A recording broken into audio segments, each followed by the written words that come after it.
Hey there guys, I'm Will and welcome to FP1. We had some big news in the driver transfer market today as Mercedes have decided to retain Valtteri Bottas alongside Lewis Hamilton for 2020.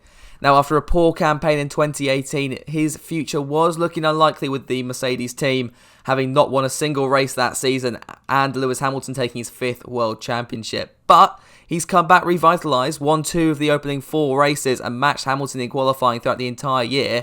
And yeah, he's had some blips in the last 2 races, but Mercedes have said, you know what, his performance has been good enough, we're going to keep him for 2020. Now, this does still throw a spanner in the works in terms of the rest of the field for next year, as now Esteban Ocon will have been released by Mercedes and can go and pursue contracts with other teams. Now, where will he end up? I think it will definitely be Renault. Now, there's been a few rumours in French media saying that he's already signed a deal for a 2-year stint at the Renault squad to partner Daniel Ricciardo, which means Nico Hulkenberg will be out of a seat. Now, Hulkenberg even added to that speculation by saying a couple of days ago on social media that it was going to be an exciting Thursday. So, if Ocon takes that Renault seat, where will Hulkenberg end up? I think there's only really 2 options there, and that would be Alfa Romeo replacing Giovinazzi, as Raikkonen already has a contract, and then Haas partnering Kevin Magnussen. Now, I would go with Haas being the more likely option, as there's been more rumours going towards there, and Grosjean's been struggling a lot more than Giovinazzi has in comparison to his teammate.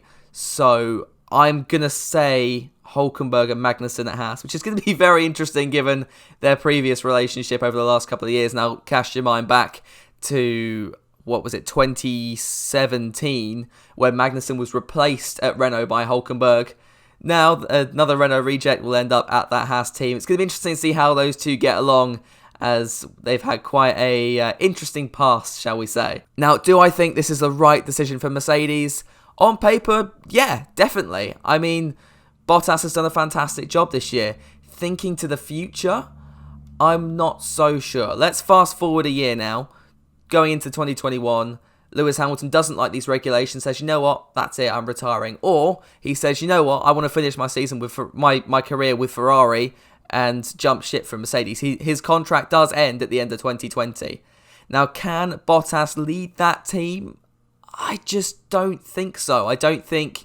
He's a good driver, don't get me wrong, but I don't think he has the qualities and the raw pace to command that Mercedes team going into 2021, especially a year which is going to be pivotal given the new regulations and everything like that. So were Hamilton to leave at the end of 2020, I guess the only real option now in that Mercedes fold is George Russell to replace him. And yeah, I can see that happening, but I don't know whether George will be ready for that top tier drive yet. I think he could maybe do with another year or 2 just in a lower team just to build up his experience. But you never know, in a couple of years' time, he might be definitely ready for that drive. You never know, but it's a interesting choice for Mercedes. I think the safe... Bottas is the safe option now, but thinking to the future, Ocon is probably that better bet. Now, that's just my opinion. If you disagree with that, let me know down in the comments below.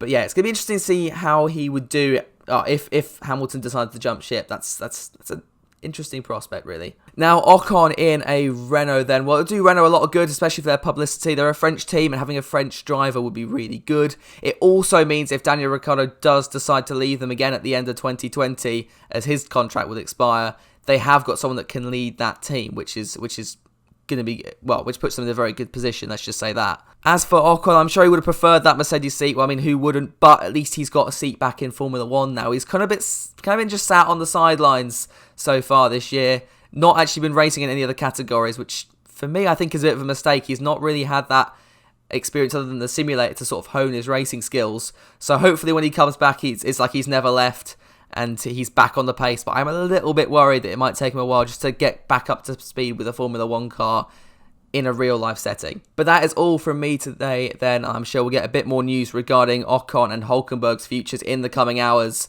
and I will make sure to update the comments section below with any in the description with any further information that comes out. But I just want to know what you guys thought of this news. Is this the right decision for Mercedes?